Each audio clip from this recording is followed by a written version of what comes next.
Hi, and welcome to another episode of Twiva Talks. Here it's all about giving you insights and inspiration about your career journey. If you haven't hit that subscribe button, please make sure you do and follow us on all our social media platforms because you really don't want to miss out. It's not all just about podcasts, but here at Twiva, we give you the best of the best, especially if you're a creator. You better tune in and listen. Today tuko na msanii, my people.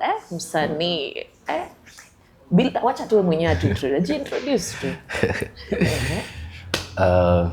So naanza kujiintroduce aje.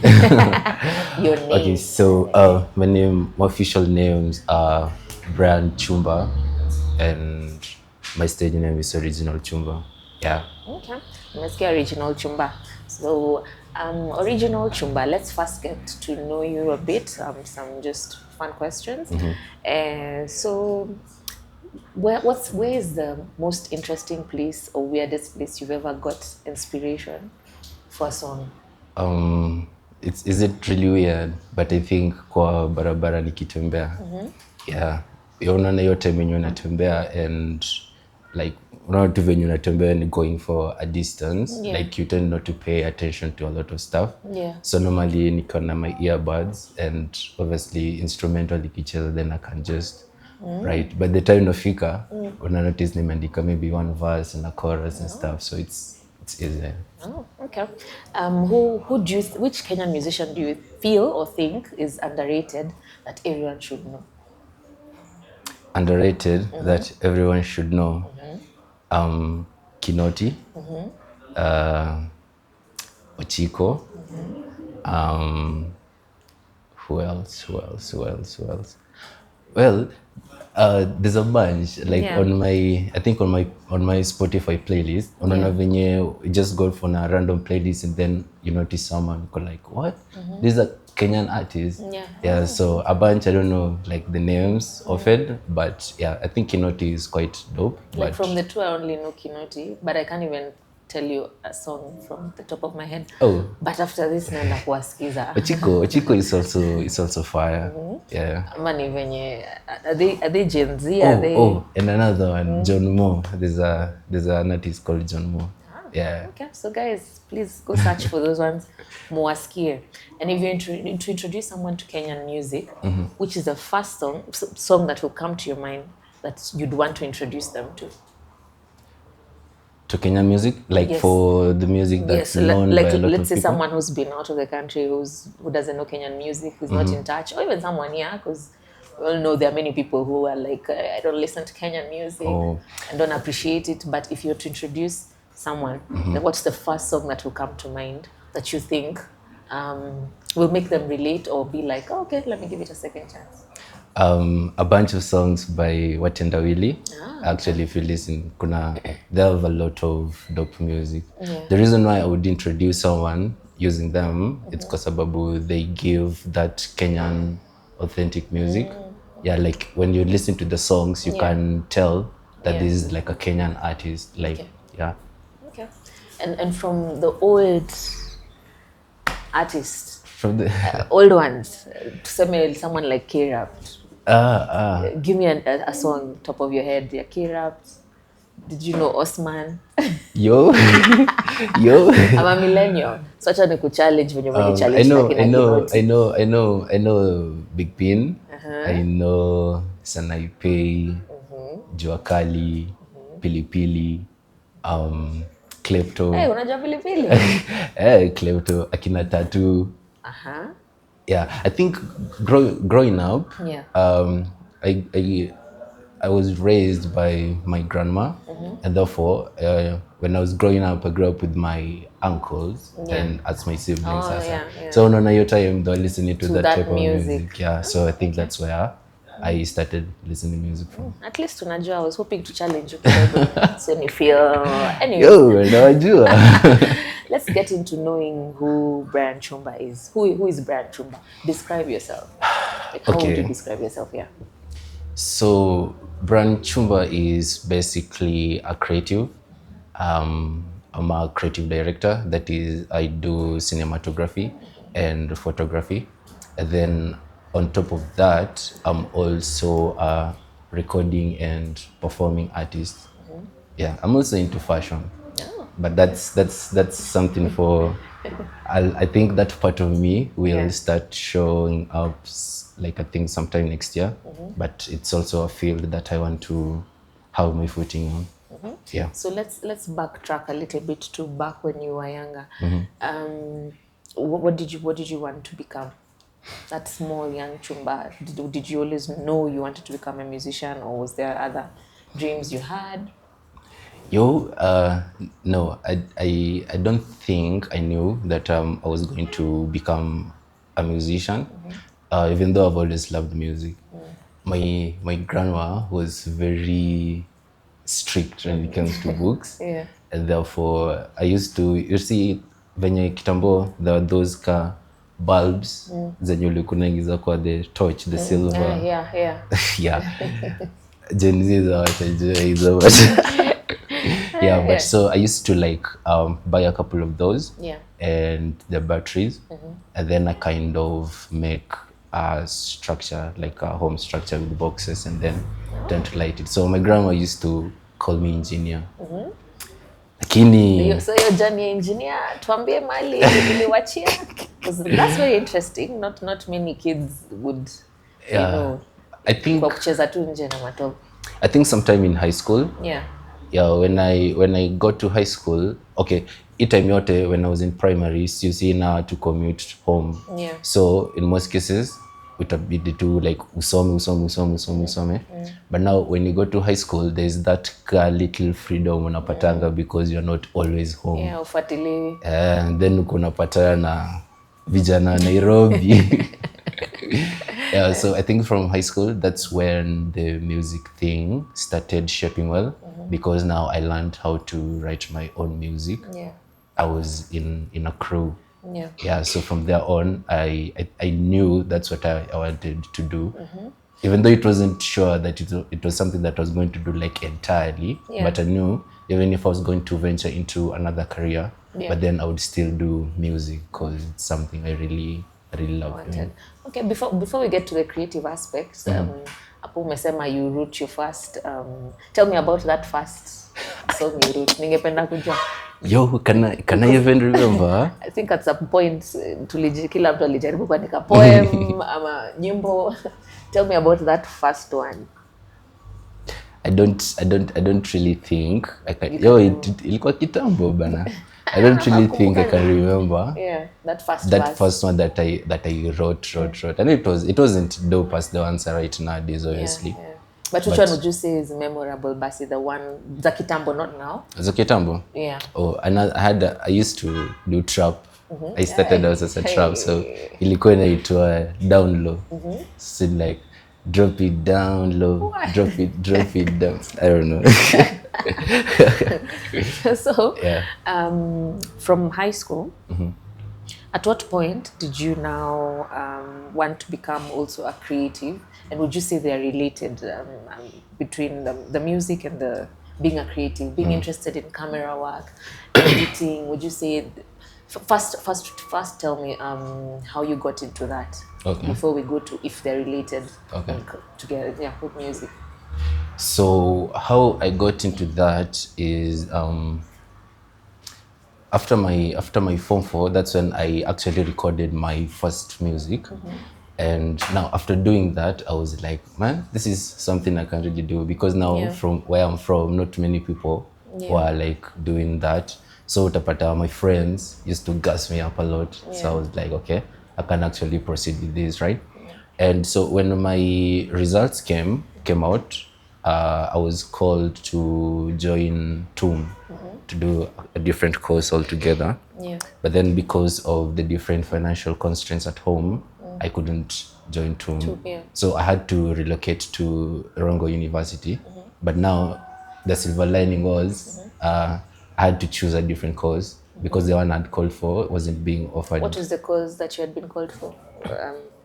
Was it food technology, maritime food technology, something of that sort? So when I joined Rong, I wanted something dope, because during that period, after Form 4, now I think around that time is when Instagram was actually like popping. Yeah. So you see how you just scroll through Instagram and then you see your friends taking really dope pictures.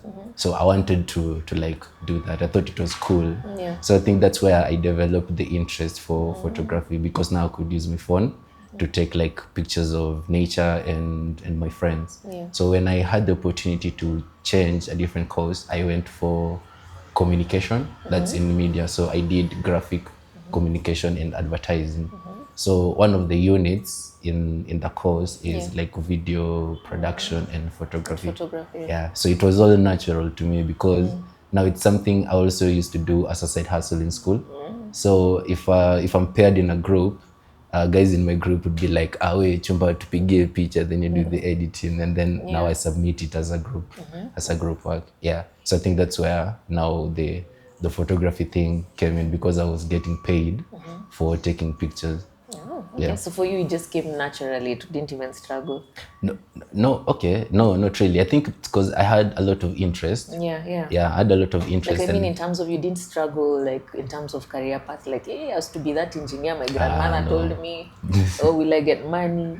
No. And if not being a creative or a musician, what else would you, if right now you're told pick and not that, what else would you be doing if not those two things?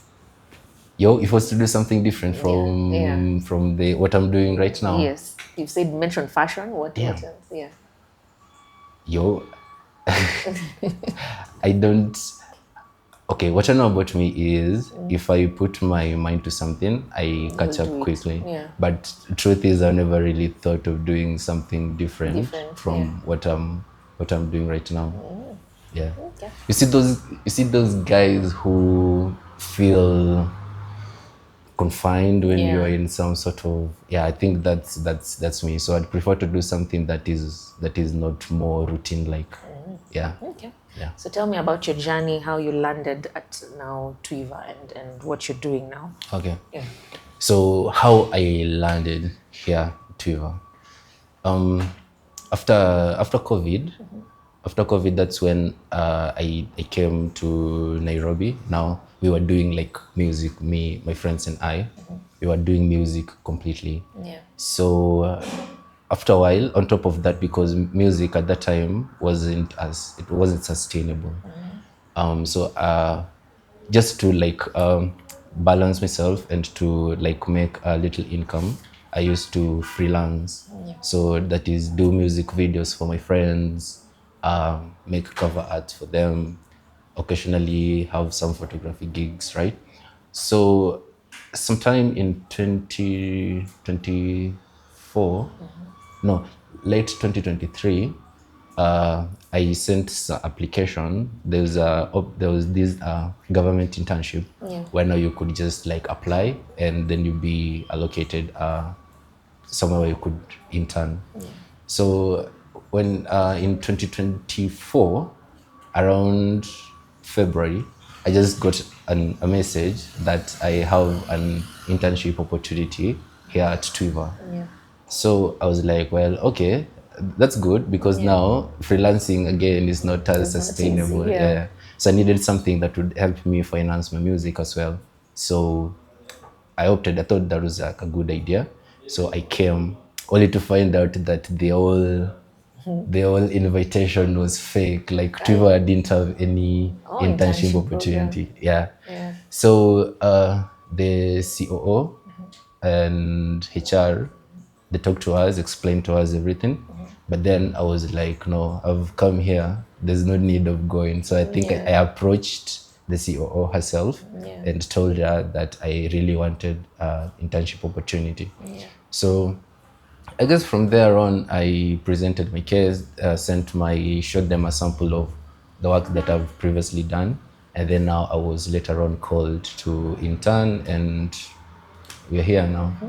That's actually a pretty good story, because what you're telling us is to not take no. In fact, in the previous episode we had Wangari who was telling us her mantra is always say yes. So I'm guessing, I'm seeing for real it works. It is, it applies. Like you just don't give up and take no for an answer and go. Yeah. Come to think of it, we were like about 18 of us who came for the internship. Yeah. But then only myself got to retain that. So Good for you. I think it just aligned. Good for you. So tell me now what exactly you do for Twiva. For Twiva, Yeah. what I do for Twiva is, like I said before, I'm a creative director. So I do videos. I do photography. It's just that today I'm here. on this But other end. but normally I'm the one who's Behind like the recording. camera. Yeah. So the production part of it, the post-production part of it, that's all me. If you look at our social pages, all the videos in our social pages are partially done by myself and my colleague. Yeah, so that's ideally what I do here. So we know Twiva is a creator-first platform, and we provide all the tools and all that. And you seated right here, you're actually a creator. Yeah. If I'm not wrong. Yeah. Are you on the Twiva platform? And tell me how your experience has been, and why someone else out there should also join. Yeah. So I think when we the first meeting that I came here during the internship thingy, we were briefed about Twiva. That is, during that time it was more of a social commerce, right? So how I've benefited from the platform is that during that time I got the hang of it, and therefore I understood that if you wanted to make money, we just had to create a page, an e-shop on the platform, and then add the products that you feel like you could sell. For my case, it was more of electronics. And then now, after creating that shop, every product that you place in that shop has a link that you can just share to your socials. So I think I did that on my status, and then someone saw the product that I was advertising, and then they opted to buy it. So that I was like, okay, so this side gig can actually make tunes. So I think from then on, I started doing much of it. But then you see now I'm a staff here at Twiva, so it's more of like slightly doing a bit of the marketing part, but my major ideal is to like just doing Twiva stuff. Yeah. But now that you're on the inside, you're the one who should know and tell guys out there like why they should be on the platform. So yeah. There's a couple reasons why you should be on the platform. For one is right now unemployment is like an issue. Yes, a big one. Yeah. For my case, I had to like join. Luckily, I got the opportunity to get a job, which can now finance a lot of the things that I do outside. The issue here is getting money. So if you don't have any employment at the moment, joining Twiva actually give you the opportunity to make a living even if you're not employed. And it's really easy because everything else you can just do them on the phone.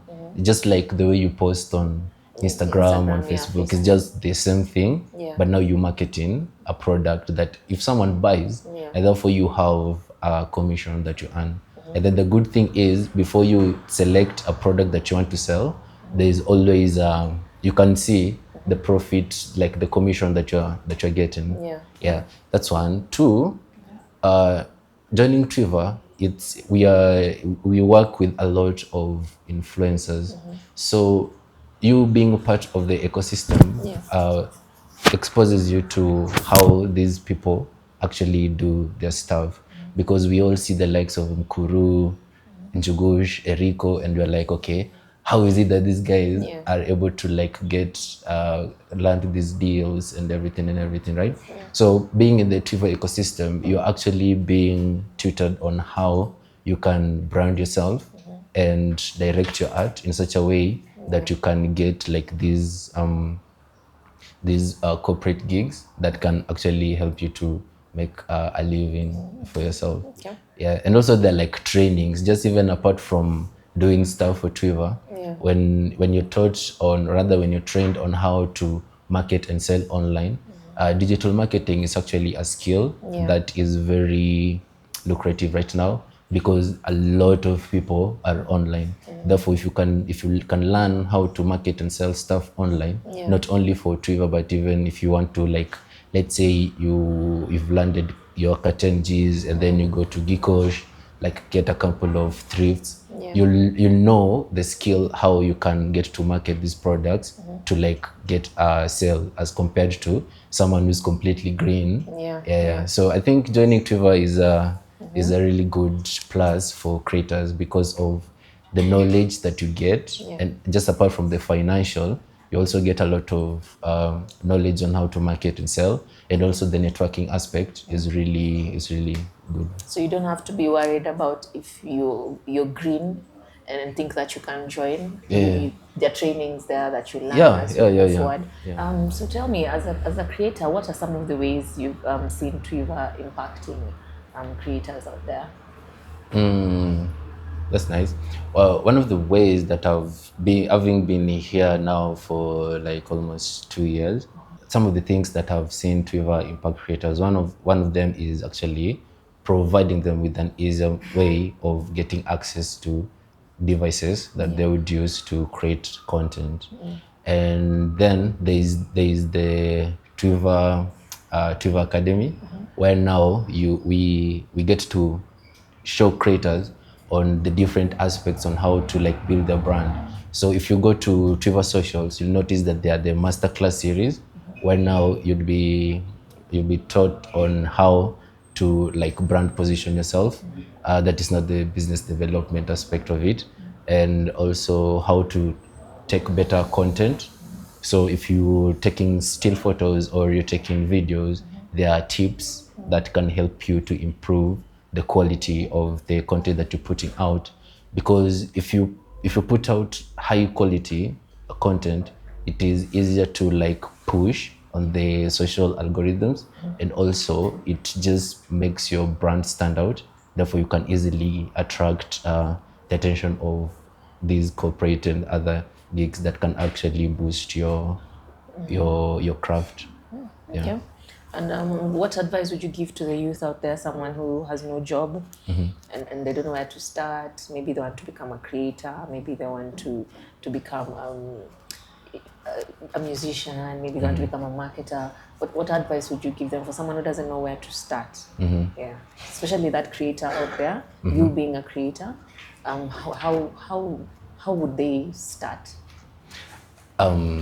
Okay, just talking based off of my experience, I think like the very first step is kind of identifying your strengths and what you can do with ease. For my case, it was photography. I didn't have a camera then, but then I used to hire, and therefore if I get a gig, and then part of that money I give it to the owner of the camera, and then I take the other aspect of it. But now you see that from photography, I transitioned to now being a cinematographer, just because I started from that point. But now that I know about Twiva, I feel like for someone who is not employed and has an interest in the creator economy, Twiva would be a very good place to start. Because for one, even if you have no clue about content creation or even how to go about it, there are normally trainings that happen every Tuesday and Thursdays. So that helps you to like develop interest and also get to know on how to like navigate different avenues as much as content creation is concerned. And from your life journey, especially your career path, what would you say has been one of your biggest challenges, and how did you overcome it in terms of your career path, both in music and being a creator? Okay.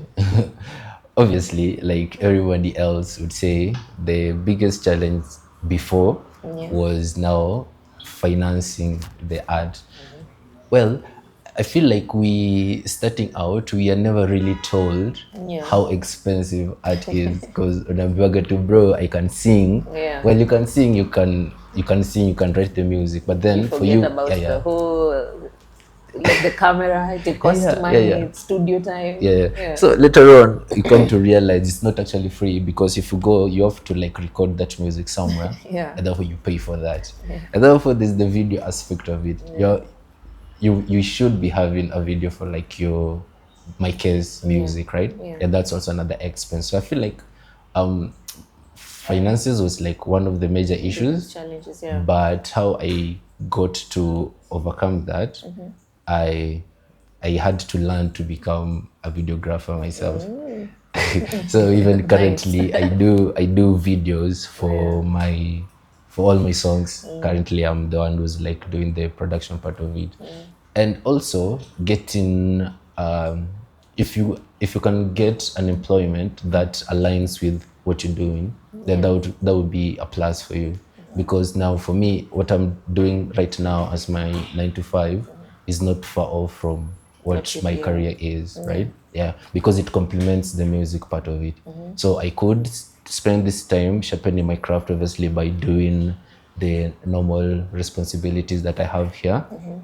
And then during the weekends, I go record my music, and therefore I can apply the skills, like the videography skills from here, and then do it on my music aspect. So you see, it cuts that cost. Yeah. Do you edit your own music videos? Yeah. Okay. I directed edit them. Inabidi bana Nairobi. Economy ni ngumu. Yeah. Okay, and lastly, what's your mantra? What do you live by? What's that thing that that rings in your head that you tell yourself for you to keep pushing on? One day at a time. I mean, that's generally my mantra, because I noticed that I am the type of guys to like overanalyze and overthink things. So I could be like, I want to do this, but then I start now overthinking. Okay, if I want to do it, I want it to be this good. Therefore, like, you get planning, and then you end up not really doing anything at all. Yeah. So if you take everything like, okay, I have today, what can I do today that will help like compound the interest that I have in my career, and therefore you find that at the end of the month, or you find that you have a lot really to do. Yeah. So one day at a time. One day at a time. That's it. Thank you so much for being here, guys. I hope you've gotten a lot, because for me, I really have, especially the fact that you should keep pushing on.